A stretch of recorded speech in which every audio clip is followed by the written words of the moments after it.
Taman da acorda el vice-alcalde del ciudad y presiding officer del Consejo Local Cesar Iturralde con el mga-incumbent councilors kay obligaw pa siyempre sila atende con el regular session del Consejo Local kada Martes. Obligaw pa sigun siyempre el mga-incumbent councilors, incluido akal magaya perde del Mayo 9 eleksyon para trabaja hasta acaba di ila termino na Hunyo 30 este año.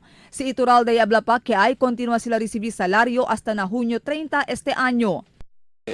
Gana y perde el obligation dato con el viviente como ya manda ka naton until June 30 debe continua kita sirvi hasta acabar daton term which is June 30. Ayer el primer regular session del Consejo Local desde acaba el elección del Mayo 9. Notable kay muchos del mga konsehales el absent na session ayer. On record naman sila habla nada, so absent sila. Tiene uno ka, yan file sick leave, no? Si Councilor Bayot. Mientras tanto, tamanda acorda si Iturralde con el mga outgoing konsehal para man clear una di ila mga accountability na gobyerno antes acaba di ila termino. Siyempre, nisita man clear sila dila mga